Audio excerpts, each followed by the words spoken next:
మంత్రులకు శాఖలు కేటాయించడంపై హర్షం వ్యక్తం చేస్తూ కూటమి శ్రేణులు సంబరాలు చేసుకున్నారు. సొంత నియోజకవర్గాలకు వచ్చిన మంత్రులకు ఘన స్వాగతం పలికారు. ర్యాలీలతో అడుగడుగునా బ్రహ్మరథం పట్టారు.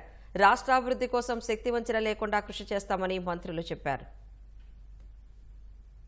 మంత్రి కొల్లు రవీంద్రకు మచిలీపట్నం నియోజకవర్గం కూటమి నాయకులు కార్యకర్తలు భారీ గజమాలతో ఘనంగా స్వాగతం పలికారు. ర్యాలీలో బాణాసంచా కాల్చి సంబరాలు చేసుకున్నారు. శిశు సంక్షేమం గిరిజన సంక్షేమ శాఖ మంత్రి గుమ్మడి సంధ్యారాణికి పార్వతీపురం మన్యం జిల్లా సాలూరులో ప్రజలు అపూర్వ స్వాగతం పలికారు. స్థానిక వెంకటేశ్వర స్వామి ముత్యాలమ్మ ఆలయంలో ప్రత్యేక పూజలు జరిపారు. మంత్రి సంధ్యారాణి తన నివాసం వరకు ర్యాలీగా వెళ్లారు. తెదేపా కార్యకర్తలు అభిమానులు నృత్యాలు చేస్తూ సందడి చేశారు.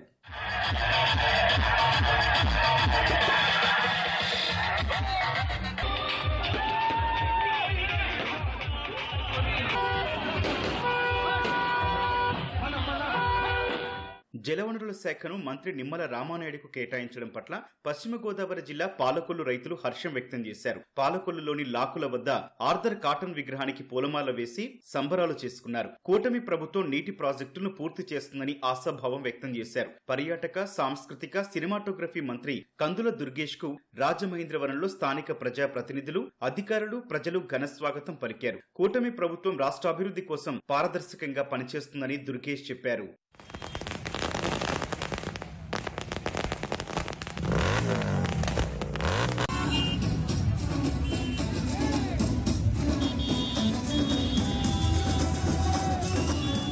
రాష్ట్రానికి పరిశ్రమలు తరలివచ్చేలా కృషి చేస్తానని మంత్రి టీజీ భరత్ అన్నారు. మంత్రిగా ప్రమాణ స్వీకారం చేసిన తర్వాత మొదటిసారి ఆయన కర్నూలుకు వచ్చిన సందర్భంగా నాయకులు కార్యకర్తలు పెద్ద ఎత్తున స్వాగతం పలికారు. మదర్ తెరీసా విగ్రహం, ఎస్బీఐ కూడలి, రాజ్విహార్ కూడలి మీదుగా తెదేపా కార్యాలయం వరకు భారీ ర్యాలీ నిర్వహించారు.